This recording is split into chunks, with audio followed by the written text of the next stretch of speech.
Welcome to all friends. आज के इस वीडियो में हम ह्यूमन जॉइंट्स का अध्ययन करेंगे। इससे पहले हमने जितने भी बोन्स पाए जाते हैं उन सब का अध्ययन किया था। तो now the start topic human joints. Human joints का अध्ययन करते हैं। जॉइंट्स का मतलब यानी कि ऐसा पॉइंट या फिर ऐसा संधियुक्त स्थल जहाँ से बोन्स व कार्टिलेज जुड़ी रहते हैं।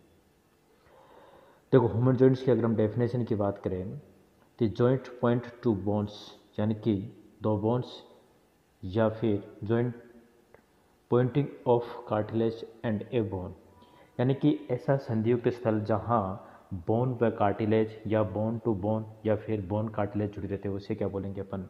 जॉइंट्स कहते हैं। दो या दो से अधिक अस्थियों के मध्य या अस्थि व उपास्थि के मध्य संपर्क स्थल को हम क्या बोलेंगे? संधि कहते हैं। ठीक है। जॉइंट्स को गति के आधार पर तीन समूह में बांटा गया, यानी कि हमारे बॉडी में जॉइंट्स जो होते हैं उनकी मूवमेंट के आधार पर तीन प्रकार से बांटा गया। एक तो स्टेबल जॉइंट, यानी कि एक ऐसा जॉइंट जिसमें किसी प्रकार की कोई मूवमेंट नहीं होती है। दूसरा जॉइंट जिसमें कम मात्रा में बिल्कुल स्लाइटली मूवमेंट, जिसे अपन कह सकते हैं लाइट मूवमेंट या स्लाइट मूवमेंट होता है, उसे आंशिक चल संधि भी बोलेंगे। तीसरा चल संधि, यानी कि जिसमें सबसे अधिक मूवमेंट होता है, यानी कि एकदम फ्री मूवमेंट जिसे अपन कह सकते हैं, किसी भी दिशा में अपन इसे घुमा सकते हैं। ठीक है। तो जॉइंट्स देख ही लिया हमने क्या क्या होते हैं कि जॉइंट्स तीन प्रकार के होते हैं मूवमेंट के आधार पर। एक तो स्टेबल होता है, एक आंशिक रूप से गतिमान होता है, और तीसरा जो फ्री होता है एकदम। ठीक है। अब आगे हम देखें कि जो जॉइंट्स के किस प्रकार से प्रकार हैं, उसे आगे देखें।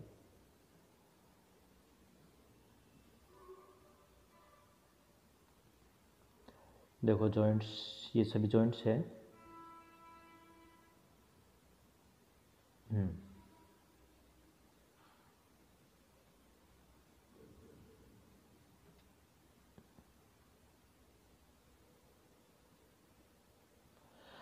देखो, हमने जॉइंट्स देखे थे, तीन प्रकार के देखे थे, वही देखे थे। एक तो स्थिर, जिसे अपन बोल सकते हैं स्थिर या अचल, जिस दूसरा आंशिक चल, और तीसरा देखा था हमने चल संधि। स्थिर या अचल जो जॉइंट होता है उसे अपन फाइब्रस जॉइंट्स भी बोलेंगे। उसी प्रकार आंशिक चल वाला एक बार ही देख लो। स्थिर, आंशिक व चल जॉइंट। ठीक है। स्थिर, आंशिक व चल जॉइंट, चल संधि जिसे अपन बोलेंगे। स्थिर की बात करें तो ऐसा जॉइंट जिसमें फाइबर्स पाए जाते हैं, यानी कि फाइबर्स जॉइंट बोलेंगे इसे अपन। और आंशिक चल को हम कार्टिलेज जॉइंट कहेंगे। और चल संधि, यानी कि जो एकदम फ्री मूवमेंट होता है, उसे हम बोलेंगे साइनोवियल जॉइंट। देखो, फाइबर जॉइंट की अगर अपन बात करें तो जिसे अपन स्थिर चल में ही बोलेंगे। फाइबर जॉइंट ऐसा जॉइंट होता है, हमने देखा है कि यह एक स्थिर व अचल जॉइंट होता है। स्थिर व अचल जॉइंट होता है, यानी कि एक ऐसा स्टेबल जॉइंट जिसमें किसी प्रकार की कोई मूवमेंट नहीं होती है। तो ऐसा जॉइंट हमें देखने को मिलेगा हमारी स्कल में। जैसे कि ये बोन्स है, ये बोन्स, एक बोन्स ये, तो इनके मध्य जो जॉइंट पाया जाता है इसे फाइबर कार्टिलेज वाला जॉइंट पाया जाता है। जिससे कि ये जॉइंट की वजह से ये बोन आपस में मूवमेंट नहीं कर पाती, यानी कि इनमें किसी प्रकार का कोई मूवमेंट या किसी प्रकार की कोई गति पॉसिबल नहीं होती है। ठीक है। तो dense fibres cartilage tissue no movement. तो ये जो जॉइंट है हमें देखने को मिलेगा। जैसे कि हमारी स्कल होता है, तो हमारी स्कल में जो बोन पाई जाती है, जैसे कि एक हमारे स्कल में क्रेनियम में जो बोन पाई जाती है, जैसे टेम्पोरल है, पेरेटल है। ठीक है। तो ये जो बोन्स होती है आपस में जुड़ी रहती है किसके माध्यम से? फाइबर्स कार्टिलेज की वजह से, जिससे हमारे सिर की बोन एकदम स्टेबल होती है। वरना हम जैसे कि किसी भी बॉडी के किसी भी पार्ट के अगर ज़ोर से झटका मारते हैं तो बोन्स में थोड़ा मूवमेंट होता है, लेकिन हम जैसे सिर में मारेंगे तो कोई मूवमेंट नहीं होता है। इसका रीज़न क्या है? क्योंकि वहाँ पर क्या है, फाइबर्स कार्टिलेज होता है या फिर फाइबर्स जॉइंट होता है, जिसकी वजह से बोन में किसी प्रकार का कोई मूवमेंट नहीं होता है। दूसरा हमने देखा था आंशिक चल संधि, इसको हम समझ लेते हैं कि एक ऐसा जॉइंट या फिर ऐसा जिसे अपन बोल सकते हैं संधि स्थल जिसमें दो बोन्स के मध्य, ये बोन्स ये भी बोन्स, तो इसके मध्य एक मोटा सा पेड़ होता है कार्टिलेज का।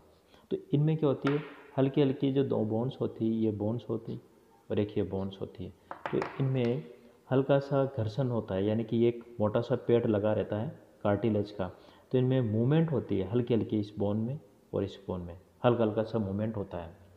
तो ये वेरी लाइटली मूवमेंट होता है, और ये मूवमेंट हमें कहाँ देखने को मिलेगा, बेसिकली हमें देखने मिलेगा ये जो हमारी वर्टिब्रा होती है, वर्टिब्रा के बीच में एक तस्तीनुमा कार्टिलेज होता है, जिसे अपन बोल सकते हैं वाइट फाइबर्स कार्टिलेज, जिसकी वजह से हम फ्लेक्सिबल मूवमेंट गति कर पाते हैं। मतलब वेरी लाइट, यानी कि बहुत कम मूवमेंट होता है इसमें, इस बोन्स में। ठीक है, इसके अलावा हमारी जो कॉक्सल बोन होती है हिप जॉइंट में हमने देखा होगा कॉक्सल बोन ये वाली। तो यहाँ पर जो एक पेड़ होता है जिसे अपन बोलते हैं प्यूबिक सिम्पाइसिस, संधि देखी है हमने, पढ़ाई है, प्यूबिक सिम्पाइसिस है। तो ये प्यूबिक सिम्पाइसिस जो होती है किसकी बनी होती है, वाइट फाइबर्स कार्टिलेज की बनी होती है। ठीक है, इसके बाद अगर हम देखें तीसरा जॉइंट जो कि चल संधि यानी कि जिसमें अधिक प्रकार का मूवमेंट होता है, जिसे अपन साइनोवियल जॉइंट कहते हैं। देखो साइनोवियल जॉइंट हमें देखने को मिलेगा मुख्यतः कहाँ पे है, देखो जो बोन होती है ये बोन है, ये हमारी एक बोन ये है, दूसरी बोन ये है। ठीक है, ये बोन पर एक कार्टिलेज होता है जिसे अपन बोलेंगे, इस कार्टिलेज को अपन बोलेंगे हाइलिन कार्टिलेज या फिर आर्टिकुलर कार्टिलेज। ये कार्टिलेज होता है यानी कि उपास्थि होती है, जिसे काचाभ हिंदी में बोले तो। ठीक है,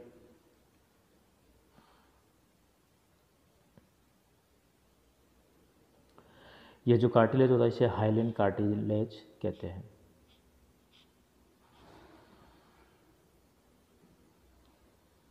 हाइलिन कार्टिलेज कहते हैं।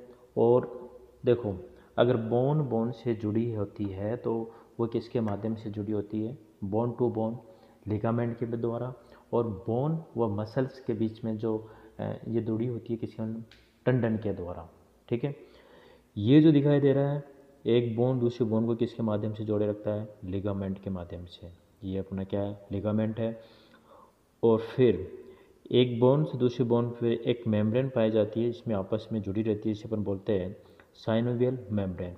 और इसी साइनोवियल मेम्ब्रेन के द्वारा साइनोवियल फ्लूइड निकलता है, और यह फ्लूइड एकदम लुब्रिकेंट होता है, जिसकी वजह से जो हमारी बोन्स होती है उनमें आपस में टकराव नहीं होता है। और इसी टकराव को बचाने के लिए कार्टिलेज होता है जिसे हाइलिन कार्टिलेज कहते हैं। ठीक है, अब हमें एक एक के बारे में वापस से देख लेते हैं कि जॉइंट कहाँ कहाँ क्या पाए जाते हैं।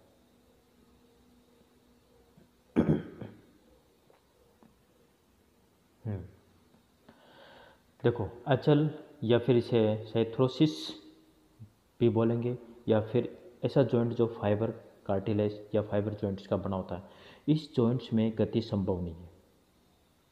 इसमें बोन्स तंतु में संयोजी ऊतक द्वारा अत्यधिक दृढ़तापूर्वक जुड़ी रहती है, यानी कि इसमें जो फिलामेंट जो फाइबर्स कार्टिलेज टिश्यू होते हैं उनके माध्यम से बोन अत्यधिक मजबूती से जुड़ी होती है। बोन्स के मध्य कोई अवकाश या बोन्स के मध्य कोई स्थान नहीं पाया जाता है।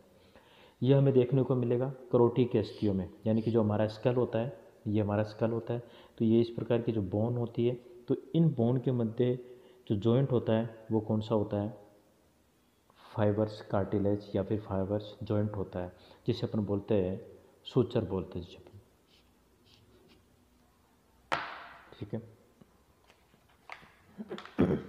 नेक्स्ट हम देखेंगे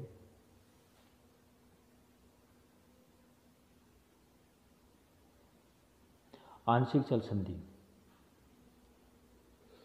आंशिक चल संधि को अपन बोलते हैं कार्टिलेज जॉइंट, यानी कि ऐसा जॉइंट जिसमें लाइट प्रकार से मूवमेंट हो, बिल्कुल कम मात्रा में मूवमेंट हो, जिसे अपन बोलते हैं कार्टिलेज जॉइंट। यह दृढ़ जॉइंट होता है, इसमें तनाव ऐंठन के कारण सीमित गति यानी कि बिल्कुल लाइटली गति होती पाई जाती है। एग्जाम्पल की बात करें तो हमें ये देखने का मिलेगा एक तो प्यूबिक सिम्पाइसिस में, क्योंकि हमने प्यूबिक सिम्पाइसिस देखा था कि जो कॉक्सल बॉन्ड होती है हिप जॉइंट के पास में, तो वहाँ पर एक मोटा सा पेड़ लगा होता है। इसके अलावा वर्टिब्रेट जॉइंट्स में देखने को मिलेगा, मैंडिबल जॉइंट्स में देखने को मिलेगा। अब इसके प्रकार की बात करें, इसकी गति के आधार पर हम देखें तो एक जॉइंट है ग्लाइडिंग जॉइंट। ये ग्लाइडिंग जॉइंट एक ऐसा जॉइंट होता है जिसमें किसी प्रकार का मूवमेंट नहीं होता है, यानी कि ऐसा जॉइंट है जिसमें हमें गति दिखाई नहीं देती है। इस ग्लाइडिंग जॉइंट में हमें नो एंगुलर मूवमेंट यानी कि किसी भी दिशा में कोई प्रकार का मूवमेंट नहीं होता है, क्योंकि इसका मूवमेंट हमें दिखाई नहीं देता है। क्योंकि यह बोन्स के अंदर स्थिति में होता है। जैसे कि हमारी ये कार्पल्स होती है यहाँ पर, तो यहाँ जो उनकी बोन्स के मध्य ये मूवमेंट होता है, तो इसलिए मूवमेंट इसका हमें दिखाई नहीं देता है। ये मुख्यतः हमें देखने को मिलेगा इंटरकार्पल जॉइंट्स में, इसके अलावा इंटरटार्सल जॉइंट्स में देखने को मिलेगा। इसके साथ ही दूसरी से सातवीं जो रिब्स होती है और स्टर्नम, उनमें भी हमें ग्लाइडिंग जॉइंट देखने को मिलेगा। यानी कि जो हमारी स्टर्नम होती है, ये जो स्टर्नम होती है इससे जो रिब्स आके मिलती है, तो यहाँ पर हमें भी क्या जॉइंट भी देखने को मिलेगा, ग्लाइडिंग जॉइंट। इसके अलावा क्लेविकल बोन, यहीं से क्लेविकल बोन पीछे जाके मिलती है, तो यहाँ पर भी हमें क्या देखने को मिलेगा, ग्लाइडिंग जॉइंट देखने को मिलेगा। अगर डायग्राम से भी अगर हम देखना चाहें तो देखो ये बोन है, एक बोन और ये दूसरी बोन, तो इनके बीच में जो घर्षण है वो अंदर ही इंटरनली होगा, हमें बाहर से दिखाई नहीं देता है। इसलिए कौन सा जॉइंट है, ग्लाइडिंग जॉइंट। दूसरे जॉइंट की अपन बात करें, पिवेट जॉइंट।